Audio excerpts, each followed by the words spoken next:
Hello student, इस lecture में हम बात करने वाले हैं ट्रांसक्रिप्शन की, यानी अनुलेखन की। पिछले लेक्चर में हमने डीएनए से डीएनए कैसे बनता है ये चीज़ें सीखी। उसके बाद डीएनए का सेमी कंजर्वेटिव नेचर, इसके बारे में हम डिस्कस कर चुके हैं।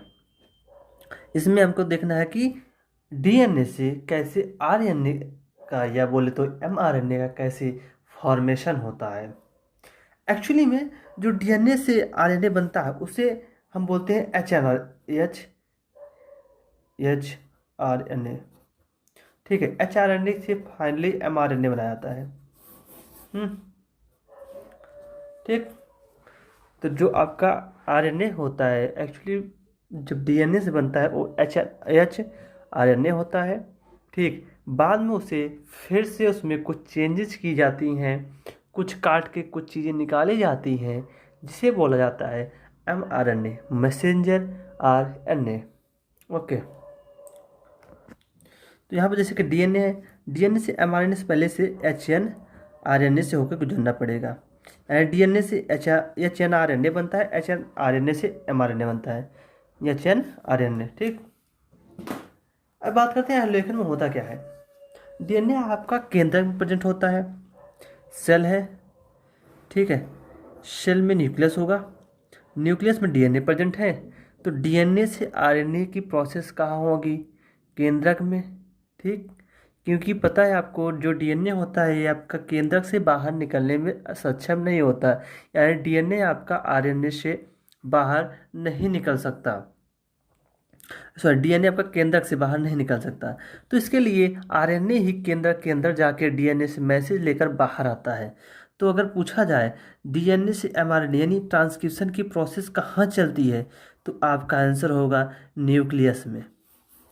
ठीक, और ये भी पूछा है डीएनए से डीएनए जब बनता था वो भी कहाँ होता है? न्यूक्लियस में, क्योंकि डीएनए आपका न्यूक्लियस में है। डीएनए से डीएनए आप न्यूक्लियस में ही तो बनाएंगे।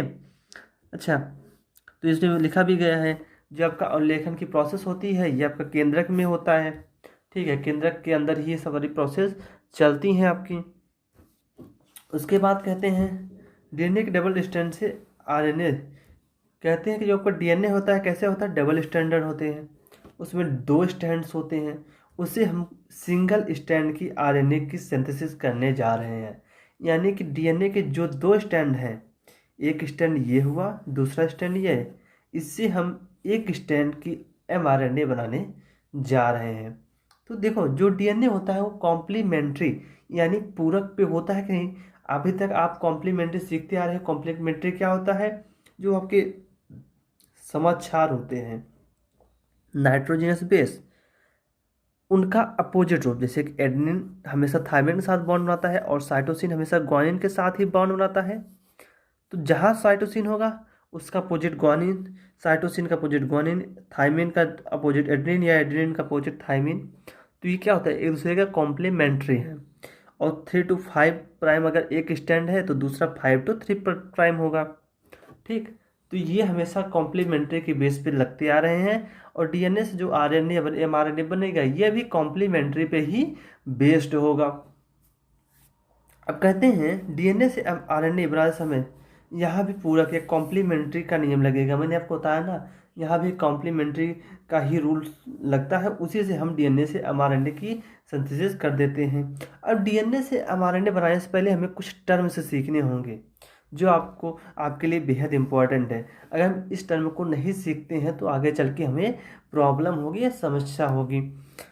तो कहते हैं डीएनए में जो आपके स्टैंड्स होते हैं, आपके डीएनए के 2 स्टैंड्स होते हैं। माना मैंने एक 3 to 5 प्राइम, दूसरा क्या होगा 5 to 3 प्राइम। तो जो डीएनए है आपका, इसमें ये 3 to 5 ये आपको टेम्पलेट कराता है। टेम्पलेट ये आपका कोडिंग स्टैंड, कोडिंग स्टैंड्स को आप कह सकते हो सेंस स्टैंड। ठीक है, तो टेम्पलेट स्टैंड जो होगा इसको आप नॉन कोडिंग स्टैंड कह सकते हो। ठीक, क्योंकि ये कोडिंग स्टैंड है जिसको नॉन कोडिंग स्टैंड कह सकते हो। ये सेंस स्टैंड है, इसे नॉन सेंस स्टैंड कह सकते हो। सेम इसी प्रकार से ये टेम्पलेट स्टैंड है तो इसको हम नॉन टेम्पलेट भी कह सकते हैं। तो कन्फ्यूजन आपको पाना नहीं है, बस इतना आप जान लीजिए जो 3 to 5 वाला स्टैंड है डीएनए का, वो आपका टेम्पलेट होगा, और 5 to 3 जो है आपका स्टैंड, वो डीएनए का स्टैंड है, वो आप कैसा होगा, कोडिंग स्टैंड। तो आप एक याद कर लो 3 to 5, तो दूसरा उसका अपोजिट होगा। 3 का अपोजिट 5 होता है, 5 का अपोजिट 3 होगा। ये तो आपको मतलब क्लियर ही है। तो अब कहते हैं टेम्पलेट क्या होता है।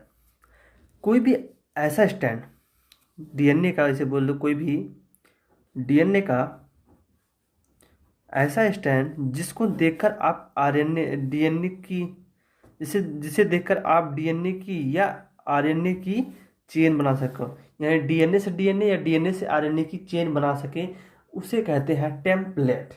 यानी इसका मतलब ये हुआ आपका ये जो स्टैंड है 3 to 5, यानी इस पे जो आपके आरएनए का सीक्वेंस होगा, यानी नाइट्रोजनस बेस का सीक्वेंस होगा, इसको देखकर हम बनाते हैं एमआरएनए, या ये डीएनए होगा, इस सीक्वेंस को देखकर हम डीएनए ही बनाते हैं।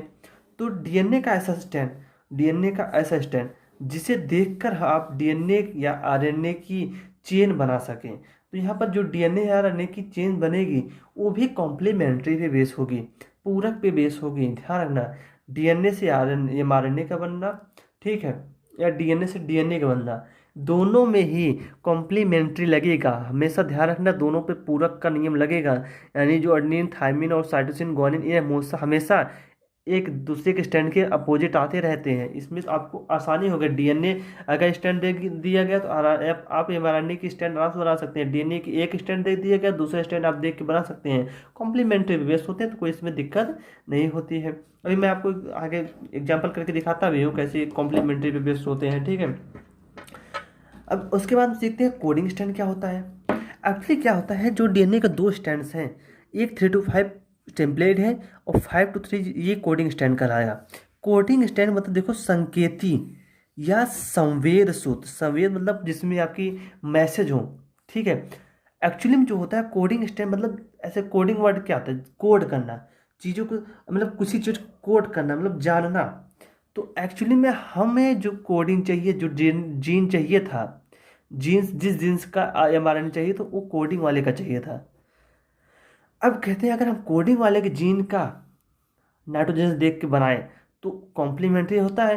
तो यहाँ पर एडेनिन होगा तो बनने वाला जो स्टैंड होगा थायमिन उस पर आएगा, और यहाँ पर साइटोसिन होगा तो बनने वाले पे ग्वानिन आएगा। तो ऐसे में पूरा स्टैंड जो हमको चाहिए था वो स्टैंड की कोडिंग हमें नहीं मिल पाएगी। तो हम एक काम करते हैं, ऊपर वाले जो टेम्पलेट है इसकी कोडिंग कर लेते हैं, तो इसका अपोजिट वाला हमारे एमआरएनए पाएगा, और इसका अपोजिट क्या 5 to 3 पे नहीं है। अभी हम एग्जाम्पल करके देखे हैं। तो आप बस यहाँ ध्यान रखना, कोडिंग स्टैंड संकेतीय संवेद जो आपका सूत्र होता है, जिस स्टैंड का हमें कोड या संकेत चाहिए, एक्चुअली में जिस स्टैंड की जीएनए, जिस स्टैंड का जो जीन होता है उससे हमें एमआरएनए बनाना है, उसे हम कहते हैं कोडिंग स्टैंड। जिस स्टैंड की हमें मैसेज चाहिए, जिस स्टैंड की हमें मैसेज चाहिए उसे कहते हैं कोडिंग स्टैंड। टेम्पलेट स्टैंड मतलब जिस स्टैंड को देखकर हम मैसेज लें, क्योंकि यहाँ पर होता है कॉम्प्लीमेंट्री का रूल। अभी आप देखोगे लास्ट में आप खुद ही समझ जाओगे, ठीक है, ऐसा क्यों कहा गया है। उसके बाद कहते हैं इसके लिए हम अपोजिट वाले स्टैंड यानी टेम्पलेट का मैसेज पढ़कर पूरक का नियम लगा दे तो कोडिंग स्टैंड का मैसेज हमें खुद ही मिल जाएगा। भाई कॉम्प्लीमेंट्री लगता है, कॉम्प्लीमेंट्री बहुत आसान होता है, इसमें आपने पहले मैं भी आपको बता चुका हूँ। तो डीएनए का हमको टेम्पलेट वाला मैसेज पढ़ लो, कोडिंग वाला मैसेज हमें ऑलरेडी मिल जाएगा। अब हम देखते हैं ट्रांसक्रिप्शन यूनिट, प्रतिलेखन इकाई। प्रतिलेखन इकाई में यानी एक्चुअली में जो डीएनए का स्टैंड है, देखो ये 3 to 5 है जिसे टेम्पलेट स्टैंड बोला गया। एक 5' to 3' है जिसे कोडिंग स्टैंड बोला गया, ठीक है। अब इसमें होती हैं जो अपस्ट्रीम, प्रमोटर, टर्मिनेटर, डाउनस्ट्रीम, ये सब जो चीज़ें हैं, ये सारी चीज़ें कोडिंग स्टैंड के रिस्पेक्ट में देखी जाती हैं। यानी कोडिंग स्टैंड, आप कोडिंग स्टैंड को पकड़िए, इसी के रिस्पेक्ट में आप सारी चीज़ें बता सकते हो। तो आपके बुक में जो दिया गया है 3 to 5' इसको आप टेम्पलेट ही मानेंगे और 5 to 3 को कोडिंग ही मानेंगे। एक्चुअली में अगर आप इसको चेंज कर दो कोई दिक्कत नहीं है, तो आप स्ट्रीम, प्रोमोटर, टर्मिनेटर ये सारी चीज़ें चेंज हो जाएंगी, लेकिन कोई दिक्कत नहीं है। लेकिन आपके बुक में जो दिया गया है आपको वही पढ़ना है, आपको वही याद ही रखना है। अगर आपके एग्जाम में आता है तो आपको यही चीज़ें दिखानी होंगी। 3 to 5 आपको दिखाना होगा, टेम्पलेट स्टैंड होगा, आप दिमाग में बैठा लीजिए। 3 to 5 ये ऊपर होगा टेम्पलेट स्टैंड, 5 to 3 होगा ये कोडिंग स्टैंड होगा, ठीक है, नीचे वाला कोडिंग स्टैंड। अब कहते हैं कोडिंग स्टैंड में जो ज़्यादा वाला होगा, ज़्यादा वाला कौन सा है, 5 प्राइम। तो 5 प्राइम को कहते हैं प्रमोटर या अप स्ट्रीम। अप मतलब ज़्यादा, डाउन मतलब कम, गिरना मतलब कम वाला। तो कम वाला क्या है, 3 प्राइम। तो ऐसे ऐसे सब आप याद रख लीजिए। जो कम वाला होगा उसे बोलेंगे डाउन स्ट्रीम। डाउन मतलब नीचे आना, तो कम वाला आपका डाउन स्ट्रीम, ज़्यादा वाला अप स्ट्रीम। देखो जो ज़्यादा होगा उसे आप प्रमोट करोगे, ऐसे सोचो ना। याद करने का तरीका बस है जस्ट, और ये ऐसी चीज़ें एक्चुअली में नहीं दी गई थी। तो जो आपका अप स्ट्रीम है, अब ऊपर जाने का मतलब प्रमोटर, मतलब आप उसे प्रमोट कर रहे हो, तो अप स्ट्रीम वाला क्या होगा, प्रमोटर होगा। डाउन नीचे जा रहे हो, उसे ऑलरेडी वो नीचे जा रहा है तो उसे टर्मिनेट कर दो, बाहर निकाल दो, दैट इज टर्मिनेटर। तो हमें याद रखना क्या है, कोडिंग स्टेट में 5 to 3 प्राइम होगा और टेम्पलेट वाला 3 to 5 होगा। तो कोडिंग स्टेट में जो ज़्यादा वाला होगा 5 वाला, उस रीजन पे आपका प्रमोटर लगेगा, और दूसरे रीजन में जो होगा आपका टर्मिनेटर लगेगा, ठीक। तो ये क्या हुआ आपका प्रमोटर, ये आपका क्या हुआ टर्मिनेटर। प्रमोटर आपका ध्यान रखना 5 प्राइम पे लगेगा, यानी ज़्यादा वाले पे लगेगा। प्रमोट कर रहे हो, जो प्रमोट कर रहे हो तो उसकी वैल्यू ज़्यादा होगी। ये सारी चीज़ें हम कोडिंग के रिस्पेक्ट में देखेंगे, टेम्पलेट के रिस्पेक्ट नहीं, कोडिंग रिस्पेक्ट में। आप कोडिंग को पकड़िए, कोडिंग स्टैंड को पकड़िए, सेंस स्टैंड को पकड़िए, ठीक है, यानी कोडिंग या संकेत सूत्र को, स्टैंड मतलब सूत्र। तो इसमें जो ज़्यादा वाला है 5 स्ट्रीम वाला ज़्यादा है, 5 प्राइम वाला। तो 5 प्राइम पे स्टैंड आपका अप स्ट्रीम होगा, अप स्ट्रीम मतलब ज़्यादा, यानी इस पर प्रमोटर लगेगा, ठीक है। वहीं आपका जो तीसरा प्राइम होगा वो डाउन नीचे गिरता हुआ दिख रहा है आपको, तो ये यहाँ पर टर्मिनेटर लगेगा, ठीक, कोई दिक्कत नहीं, आपको यहाँ पर याद होनी चाहिए। अब यहाँ पर 2-3 चीज़ आती हैं, 3 वर्ड आपको, इनिशिएशन, एलोंगेशन, टर्मिनेशन। इनिशिएशन होता क्या है, जैसे कि हमको इस स्टैंड से ये टेम्पलेट के मैसेज को पढ़ना है। हमको एक्चुअली मैसेज चाहिए किसका, कोडिंग का। लेकिन अगर हम इस स्टैंड को पढ़ते हैं तो हमको ऑलरेडी इसका मैसेज मिलता है। कैसे मिलता है भी आपको दिखा रहे हैं हम, ठीक है। तो इनिशिएशन क्या कहता है, आरएनए पॉलीमरेज, जैसे डीएनए से डीएनए बनाता था, डीएनए पॉलीमरेज रखता था, वो क्या करता था, डीएनए के एक स्टैंड से दूसरे स्टैंड बनाता था। उसी प्रकार डीएनए से जब आरएनए चाहिए होता था, चाहिए क्या आपके आरएनए चाहिए, तो हम आरएनए का पॉलीमरेज यूज करते हैं। तो आरएनए पॉलीमरेज को कहाँ से स्टैंड की रीडिंग करना है, कहाँ से डीएनए से एमआरएनए बनाना है, वो चीज़ें डिफाइन करती हैं आपकी इनिशिएशन। इनिशिएशन स्टैंड क्या होता है, सूत्रपात। कोडिंग स्टैंड के रिस्पेक्ट में 5 प्राइम पर डीएनए का छोटा सा खंड, मतलब डीएनए का छोटा सा खंड कौन सा है, ये डीएनए का छोटा सा खंड जो है, दैट इज इसी यहीं पर डीएनए को छोटा सा खंड होता है जो नियंत्रक खंड या रेगुलेटरी जीन होता है, ठीक है। वह प्रोत्साहक या प्रमोटर कहलाएगा। ये क्या है, प्रमोटर मैंने दिखाया अभी, ये क्या है आपका प्रमोटर कहलाएगा। ये आपका रेगुलेटरी जीन है, रेगुलेट करेगा। एक्चुअली में कहेगा भैया पॉलीमरेज से आरएनए पॉलीमरेज को आप यहीं से आप को डीएनए से आरएनए बनाना है, वही टर्मिनेटर कहेगा, बस इसके आगे आपको नहीं जाना है। यानी टर्मिनेटर प्रमोटर ने आरएनए पॉलीमरेज को बांध रखा है कि आपको यहाँ से यहाँ तक ही जीन को बना, मतलब डीएनए से एमआरएनए को बनाना है। इसे ही स्ट्रक्चरल जीन कहते हैं। स्ट्रक्चरल जीन मतलब एक्चुअली में जितने भाग में, जितने भाग डीएनए के जितने भाग से हमें एमआरएनए बनाना है, तो स्ट्रक्चरल जीन आप कह सकते हो डीएनए का उतना टुकड़ा जो आपका एक्चुअल में एमआरएनए बनाए। तो ये आपका डीएनए का इतना ही तो टुकड़ा हुआ, यही तो एमआरएनए बनाया जा रहा है, तो इसे क्या बोलेंगे आप, स्ट्रक्चरल जीन, ठीक। अब कहते हैं सूत्रपात या इनिशिएशन क्या होता है। तो आपका जो 5 प्राइम पे है, 5 प्राइम स्टैंड पर डीएनए का छोटा सा टुकड़ा लगा है जिसे regulatory gene as a promoter कहेंगे, जहाँ से आरएनए पॉलीमरेज बोलेगा भैया यहीं से आपको डीएनए से एमआरएनए बनाना है। इसके साथ कहते हैं जो आपका प्रोत्साहक होता है, प्रमोटर होता है, डीएनए पॉलीमरेज को, सॉरी, आरएनए पॉलीमरेज को अपने खंड से जोड़ती है। यानी आरएनए पॉलीमरेज को प्रमोटर कहता है आप यहीं से जुड़ो और यहीं से जीन का लिप्यंतरण मतलब पॉलीमराइजेशन या डीएनए से आरएनए बनाना स्टार्ट कर दो, ठीक है। यानी ट्रांसक्रिप्शन बोलो, ट्रांसक्रिप्शन। ठीक, ओके। उसका कहते हैं प्रोत्साहक जो होता है, प्रमोटर होता है। जहाँ आपका प्रमोटर होगा वहाँ पर टाटा की रिपीटेशन बार बार होती है, टी ए की रिपीटेशन बार बार होती है। एक्चुअली में क्या होता है, देखो, प्रमोटर जहाँ लगेगा वहाँ से आरएनए पॉलीमरेज को सिंथेसिस करनी है तो एनर्जी कम लगे, टी बॉन्ड होगा, यहाँ पर हाइड्रोजन बॉन्ड कम होगा तो इसे आप आसानी से तोड़ सकोगे, एनर्जी कम लगेगी। इसलिए प्रोत्साहक जहाँ होगा वहाँ से आरएनए पॉलीमरेज को जुड़ना है, तो जुड़ने के लिए वहाँ जो बॉन्ड होगा वीक होगा ताकि आसानी से टूट जाए। अब आरएनए पॉलीमरेज टाटा बंध को आसानी से तोड़ सकता है, मैंने बताया ना, कम एनर्जी लगेगा, आसानी से तोड़ सकता है। अब आरएनए पॉलीमरेज आपका यहाँ से रिएक्शन स्टार्ट कर देगा। इसके बाद हम देखते हैं क्या आता है, देन आता है इलॉन्गेशन। इलॉन्गेशन, एक्चुअली में इलॉन्गेशन बस इतने समझिए, जैसे आरटीएन इनिशिएशन होता है क्या, इनिशिएशन मतलब शुरुआत करना, किसी चीज इनिशिएट करना, शुरुआत कराना। यानी आरएनए पॉलीमरेज को उसका काम यह था, बताना था कि प्रमोटर यहाँ से लगा, यहाँ से आप आरएनए पॉलीमरेज मतलब डीएनए से आरएनए बनाना स्टार्ट करो। इलॉन्गेशन क्या होता है, इलॉन्गेशन डीएनए के बीच का सीक्वेंस, जहाँ से डीएनए से आरएनए बनता जा रहा है, मतलब प्रमोटर और टर्मिनेटर, लास्ट में आपका टर्मिनेटर जो है ना, उसके बीच का जो सीक्वेंस है, जहाँ आरएनए से लगातार डीएनए से लगातार आरएनए बन रही होती है, उसे कहते हैं इलॉन्गेशन। इलॉन्गेशन मतलब लंबाई में बढ़ते जाना, आगे डीएनए से एमआरएनए बनाते जाना, लंबाई में आगे बढ़ते जाना। तो यह आरएनए पॉलीमरेज क्या करता है, प्रोत्साहक प्रमोटर इनसे जुड़ता है, ठीक है, मतलब इन जो आपका प्रमोटर मतलब शुरुआत में है, जहाँ से इनिशिएशन स्टार्ट होना है वहाँ से जुड़ता है। अब धीरे धीरे आगे बढ़ता जाता है, डीएनए से डीएनए के टेम्पलेट या जिसे बोलते हैं साझा सूत्र को पढ़कर एमआरएनए बनाता चला जाता है। ध्यान रहे इस समय 5 to 3, जो 5 प्राइम से 3 प्राइम जीन है आपका स्टैंड है, 5 प्राइम से 3 प्राइम जीन से, या आप बोलो स्टैंड से प्रोटीन बनवानी है हमें, 5 to 3 प्राइम जो कोडिंग स्टैंड है उसी की ही जीन चाहिए, उसी से प्रोटीन बनवानी है हमको।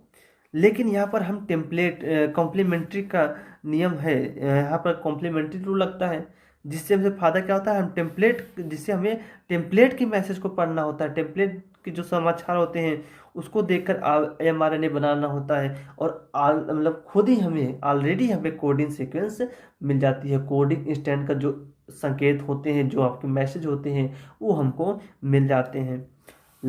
तो दीर्घा मतलब आपको जो आपका इलॉन्गेशन है, दीर्घाकरण, सब इतना समझना है आपको कि जो आपके डीएनए से डीएनए स्टैंड से आरएनए पॉलीमरेज क्या बना है, डीएनए से एमआरएनए बना है, जो बीच का सीक्वेंस है उसे कहेंगे आपका इलॉन्गेशन।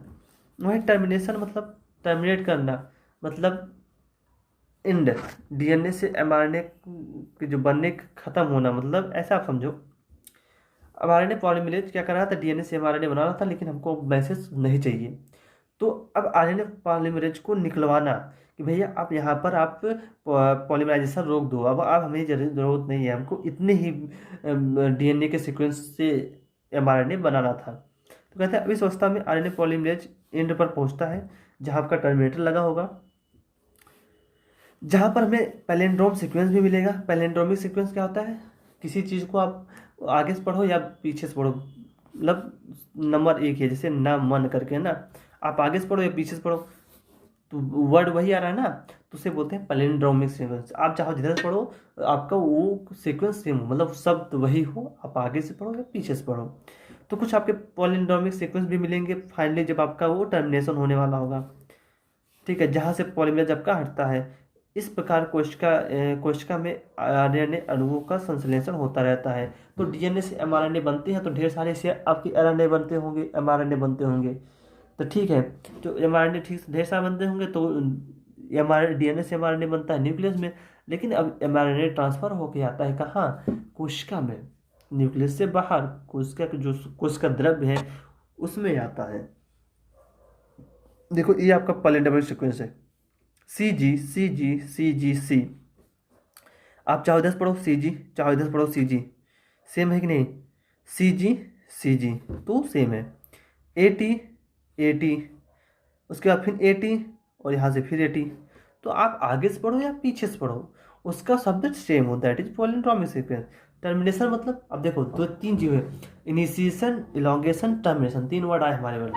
इनिशिएशन मतलब ये समझना जहाँ से डीएनए से एमआरएनए बनने की शुरुआत हो रही है, इलॉन्गेशन जो आपका डीएनए से एमआरएनए बीच का जो सीक्वेंस जब बन रहा है डीएनए से एमआरएनए, और टर्मिनेशन जहाँ डीएनए से एमआरएनए बनना रुक जाए उसे कहते हैं टर्मिनेशन। अब आपकी बुक में ही देखते हैं फिगर, उसमें दिखाया गया है कैसे इनिशिएशन, टर्मिनेशन और इलॉन्गेशन टर्म को।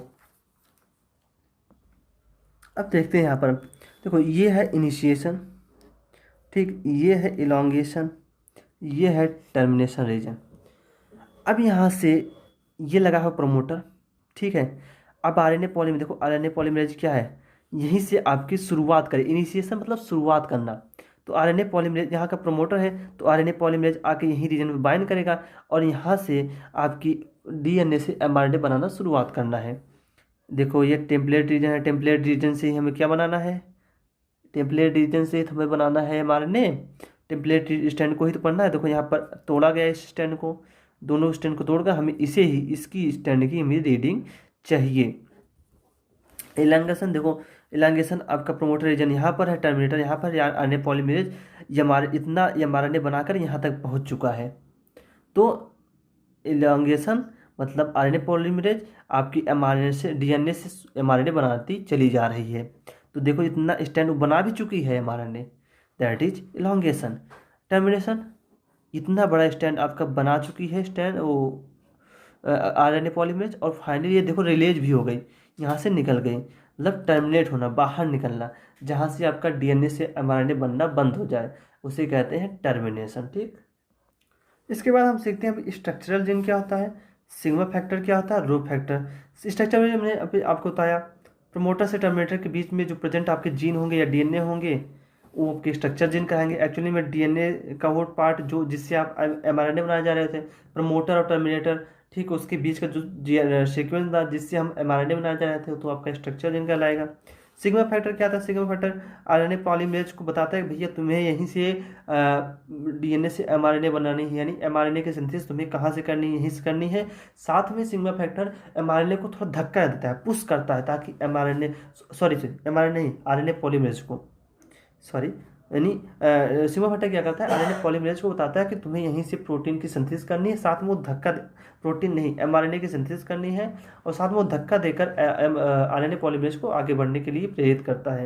यानी कह सकते हैं सिग्मा फैक्टर जो होता है ये क्या करेगा, जो आपके आरएनए पॉलीमरेज होंगे या आरएनए पॉलीमरेज हो गए मान लो, ठीक है, इसको बताएगा पहले तुम्हें यहीं से प्रोटीन की सिंथेसिस करनी हो, डीएनए से एमआरएनए बनाना है, एमआरएनए की सिंथेसिस तुम्हें यहीं से करनी है, साथ में से थोड़ा पुश देगा, धक्का देगा, ताकि ये आगे बढ़ता चला जाए। तो सिग्मा फैक्टर काम क्या है, ये पहले तो आरएनए पॉलीमरेज को बताएगा तुम्हें कहाँ से डीएनए से एमआरएनए की स्टैंड बनानी है, साथ में से थोड़ा पुश देगा ताकि ये आरएनए पॉलीमरेज आपकी एमआरएनए की सिंथेसिस को स्टार्ट कर दे।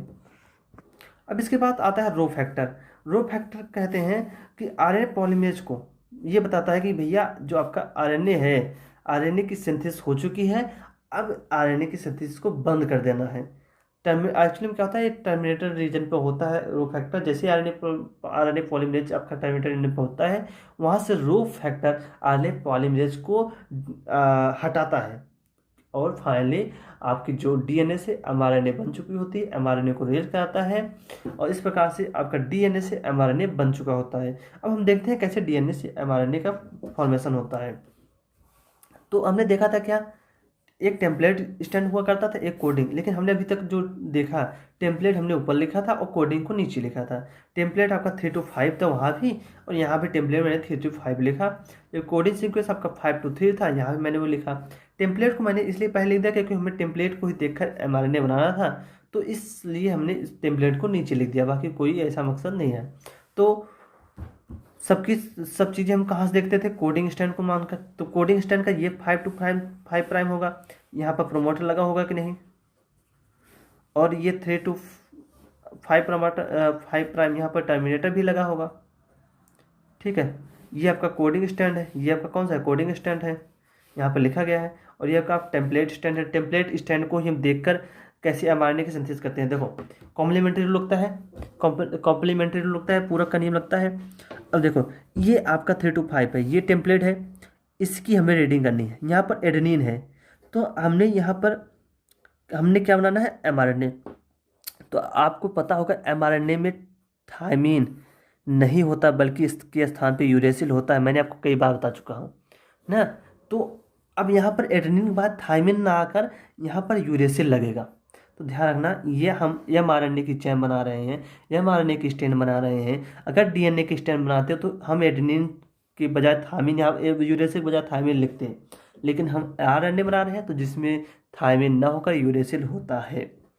तो एडेनिन के बजाय अब यहाँ पर यूरे थायमीन लगेगा, और यहाँ पर थायमीन था, थायमीन के स्थान पर एडेनिन, ग्वानिन के स्थान पर साइटोसिन, साइटोसिन के स्थान पर ग्वानिन, ग्वानिन का स्थान पर साइटोसिन आया, एडेनिन का स्थान पर थायमिन आकर यूरेसिल, क्योंकि यह आरएनए है, और ग्वानिन का स्थान पर साइटोसिन, थायमिन का स्थान पर एडेनिन। ठीक, ध्यान रखना, थायमिन का स्थान पर एडेनिन नहीं आएगा, क्योंकि थायमिन से एडेनिन बनता है। एडेनिन से जब थायमिन बनने की बारी आएगी तो थायमिन का स्थान पर वहाँ पर यूरेसिल होगा। ध्यान रखना, कन्फ्यूजन ना होने पाए। एडेनिन से थायमिन बना रहे हैं तो थायमिन यहाँ पर होना चाहिए था, लेकिन थायमिन नहीं, हम एमआरएनए बना रहे हैं तो आपका यूरेसिल होगा। अब ये देखो, हमने रीडिंग की इस टेम्पलेट वाले रीजन की, ठीक है। इसकी रीडिंग करके हमने कॉम्प्लीमेंट्री रूल लगाया। एडेनिन के बजाय यूरेसिल लगाया, थायमिन के बजाय एडेनिन लगाया, गोनोसिन के बजाय साइटोसिन लगाया, साइटोसिन के बजाय ग्वानिन लगाया। तो मैंने कॉम्प्लीमेंट्री देखकर टेम्पलेट रीजन को पढ़ा और इसके कॉम्प्लीमेंट्री लगाते चले गए एमआरएनए पर। अब एक बार एक नज़र देखो आप, यूरेसिल है, ठीक है, तो यूरेसिल यहाँ पर थायमिन है कि नहीं डीएनए में, तो ये आपका आरएनए है, आरएनए में आपका थायमिन के स्थान पर यूरेसिल होता है। तो थायमिन और यूरेसिल आप एक ये छोड़ ही दो, या तो नस वाला है तो यहाँ पर छोड़ दो, बाकी और चीज़ें मैच करते हैं। एडेनिन यहाँ पर है तो एडेनिन यहाँ पर है, साइटोसिन यहाँ पर है, साइटोसिन यहाँ पर है, साइटोसिन है, ग्वानिन नहीं है, ध्यान रखना। और ग्वानिन यहाँ पर, ग्वानिन यहाँ पर, साइटोसिन यहाँ पर, साइटोसिन यहाँ पर, थायमिन, डीएनए है तो यहाँ पर यूरेसिल होना ही चाहिए। आरएनए है, साइटोसिन है, साइटोसिन है, एडेनिन है तो एडेनिन है। यानी जो ऊपर वाले स्टैंड है, ये स्टैंड हमको जाकर यहाँ पर मिला। इसीलिए कहते हैं जो कोडिंग स्टैंड है, कोडिंग स्टैंड को हमें मैसेज चाहिए एक्चुअली में, जो हमको आरएनए बनाना है वो कोडिंग स्टैंड का बनाना है, लेकिन हम मैसेज पढ़ते हैं टेम्पलेट का। टेम्पलेट का हमने मैसेज पढ़ा, हमें ऑलरेडी मिल गया किसका, कोडिंग स्टैंड का मैसेज। तो हम यहाँ पर ध्यान रखेंगे, हम 3 to 5 3 प्राइम से 5 प्राइम वाला स्टैंड जो है उस टेम्पलेट स्टैंड को, उसे देखकर हम एमआरएनए बनाएंगे तो हमें कोडिंग स्टैंड का जो सीक्वेंस है वो खुद ही मिल जाएगा। यानी यहाँ पर जो एमआरएनए बना ये कोडिंग स्टैंड का आरएमएनए होगा, ठीक है। तो कोडिंग स्टैंड का एमआरएनए मिला नहीं, तो इसमें ध्यान रखना मैसेज किसका कोड किया गया, कोडिंग स्टैंड का। लेकिन हमने मैसेज कोड किससे किया, टेम्पलेट स्टैंड से। टेम्पलेट स्टैंड को देखकर हमने एमआरएनए बनाया, लेकिन जो हमें सीक्वेंस मिला एमआरएनए पर वो कोडिंग वाला मिला। यानी अब कोडिंग वाला हमें मिल गया एमआरएनए, अब हम फाइनली एमआरएनए से प्रोटीन बना लेंगे। और फाइनली जो प्रोटीन बन गया तो प्रोटीन ही आपके एंजाइम बनाते हैं, एंजाइम बन के तैयार। अब वो एंजाइम जाके जिस रिएक्शन में उसको मदद करनी होगी उस रिएक्शन में मदद कर देगा। अब कहते हैं कि एमआरएनए बन गया। अब इसमें भी दिक्कत होती है। होता क्या है, जो आपके प्रोकैरियोट्स हैं यूकैरियोट में, उसमें जो एमआरएनए बनता है थोड़ा दिक्कत होता है। एमआरएनए अपने जो यूकैरियोट में आरएनए होता है उसमें 2 रीजन पाया जाता है, इंट्रॉन एंड एक्सॉन, ठीक है। इंट्रॉन जो मैसेज होता है नॉन कोडिंग हो, वो किसी काम के नहीं होते, उसको काट कर हमके निकालना पड़ता है, जिसे प्रोसेसिंग बोलते हैं, जिसे हम नेक्स्ट लेक्चर में कवर करने वाले हैं। जबकि यूकैरियोट प्रोकैरियोट में से नहीं होता। प्रोकैरियोट में जितने भी जीन होते हैं वो आपके काम के लायक होते हैं, लेकिन यूकैरियोट में जो आपके जो स्टैंड होके वो उसमें आपको प्रोसेसिंग करनी पड़ती है। यानी जैसे कि ऐसे बात करें, ये जो आपका डीएनए बचा उसमें क्या होगा, यहाँ पर प्रोमोटर रीजन होगा, यहाँ पर टर्मिनेटर रीजन होगा, ठीक है। अब ये आपका पूरा जीन का स्टैंड होना चाहिए था, ये पूरा आपका जीन का स्टैंड होना चाहिए, ठीक है। लेकिन उसमें क्या होगा, बीच बीच में इसे आपके स्टैंड में इंट्रॉन पाए जाएंगे, ये बीच बीच इंट्रॉन पाए जाएंगे जिन्हें हमें काट कर निकालना होगा। तो ये 5 प्राइम से 3 प्राइम स्टैंड होगा, ये बीच में इंट्रॉन होगा, जबकि ये इसके बीच को एक्सॉन बोलेंगे। तो एक्सॉन हमारे काम का है लेकिन इंट्रॉन हमारे काम का नहीं है, तो इंट्रॉन को हमको काट के निकालना पड़ेगा। इंट्रॉन को काट कर निकालना ही प्रोसेसिंग कहते हैं। अब ये स्टैंड पता है, इस स्टैंड को HNRNA बोलते हैं, हेट्रोजीनस राइबोन्यूक्लिक एसिड आरएनए, मतलब हेट्रोजीनियस आप आरएनए स्ट्रैंड। अब ये इंट्रॉन को निकालना, इंट्रॉन को हम काट कर जब निकालेंगे तो फाइनली जो बन के आएगा, इंट्रॉन को जैसे ही हमने काट के निकाला, इंट्रॉन को काट के निकाल, जितने इंट्रॉन है काट के निकाल के उसे हम फिर से जोड़ देंगे, तो ये जो आपका डीएनए का स्ट्रैंड बन के आएगा, इसमें सिर्फ और सिर्फ ये आपका प्रोमोटर हो गया या टर्मिनेटर जो भी हो, ठीक है, ये बीच में स्ट्रक्चर जीन जो बन के आएगा, इसमें सिर्फ आपके एग्जान होंगे और ये आपका एमआरएनए कहलाएगा। एक्चुअल जो मैसेज होगा इसमें होगा, ठीक है। अब इस एग्जान से हम प्रोटीन की सिंथेसिस करेंगे।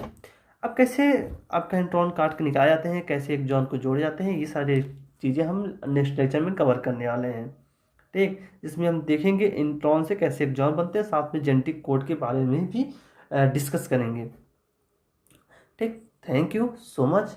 जो इसका पीडीएफ है, मैं अब नोट्स का पीडीएफ डिस्क्रिप्शन बॉक्स में दे दिया करूँगा, आप वहाँ से जाके डाउनलोड कर लीजिएगा, ठीक। Thank you so much.